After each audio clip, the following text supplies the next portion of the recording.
Ana Africa de Jesús María Martínez, commonly known as Ana Africa.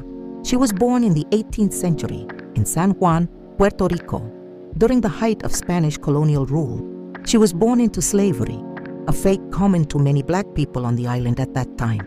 The slave trade in Puerto Rico primarily involved Africans captured from regions such as West and Central Africa, including what is now Senegal, Guinea, Angola, and the Congo Basin, who were brought through the transatlantic slave trade to work on sugar plantations.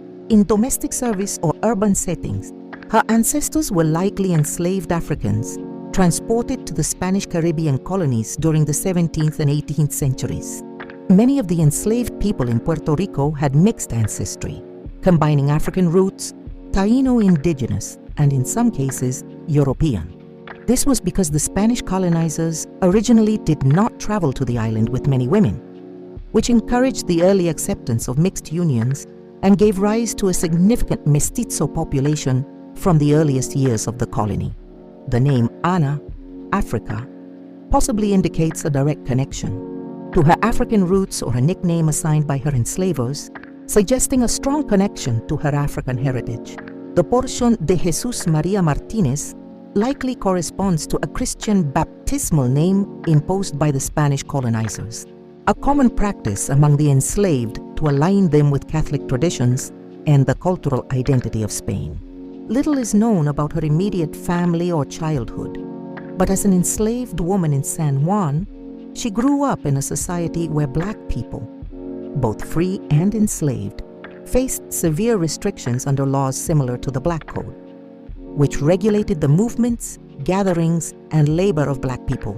Ana Africa was owned by a wealthy Spanish family in San Juan, where she worked in domestic service, a position that typically included household chores, cooking, childcare, and other personal duties. This role kept her close to her masters, giving her access to information and communication networks that many field slaves did not have. Despite the oppressive conditions, she used her position to take part in acts of resistance.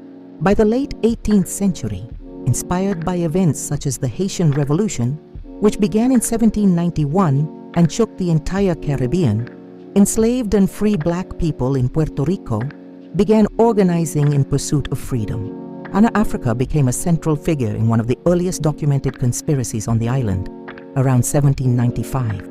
This plot involved coordinated efforts among enslaved workers in San Juan and Bayamón to demand emancipation and challenge colonial authority.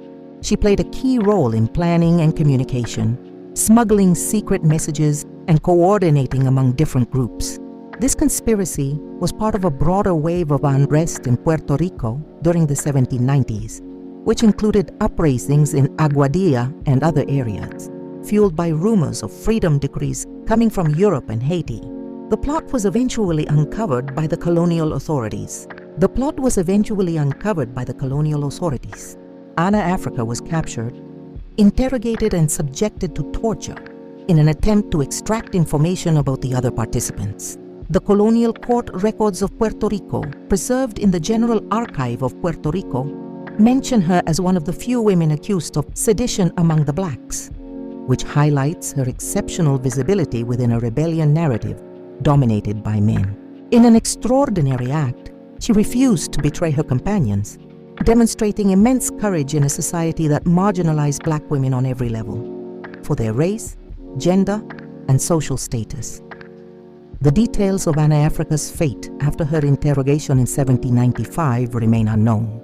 The Spanish colonial Black Code decreed that any enslaved person who rose up against their master could be whipped, mutilated, or publicly executed to maintain control and prevent setting a bad example among the other enslaved people. In Puerto Rico, these punishments were carried out through summary trials, where the enslaved person had no right to legal defense.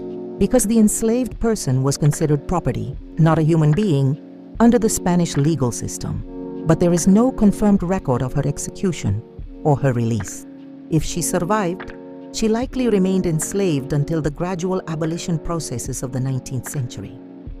But given the charges of sedition brought against her during the historical period in which she lived as an enslaved woman, The most historically accurate statement would be that she died as a consequence of the punishment or penalty imposed for the rebellion in which she participated or helped to lead. The legacy of Ana Africa de Jesús María Martínez, known as Ana Africa, lies in her role as one of the first enslaved black women in Puerto Rico who actively participated in the resistance against colonial oppression and slavery in the 18th century. Although information about her life is limited, due to the scarcity of detailed historical records about enslaved individuals, her story has a significant impact in several ways. She is a symbol of female and Afro-descendant resistance. Ana Africa represents the courage and determination of black women in a context where they faced multiple forms of oppression because of their race, gender, and condition of enslavement. Her participation in the 1795 conspiracy in San Juan and Bayamón, where she helped organize and communicate secret messages among enslaved and free black people to demand freedom, highlights her leadership at a time when women rarely appeared in records of rebellions.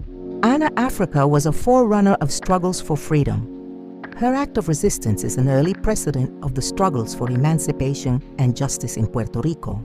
Although the uprising was discovered and suppressed, her refusal to betray her companions under torture demonstrates a strength that inspired later generations.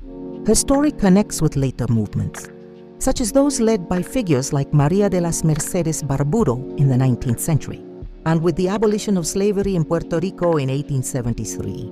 Ana Africa symbolizes the African roots of Puerto Rico, which have profoundly shaped the island's culture, including traditions such as bomba, plena, and other Afro-descendant cultural expressions. Her story highlights the importance of making enslaved people visible not only as victims, but as agents of change who challenged the colonial system. Although her name is not widely known, Ana Africa appears in academic discussions on the history of slavery and resistance in Puerto Rico.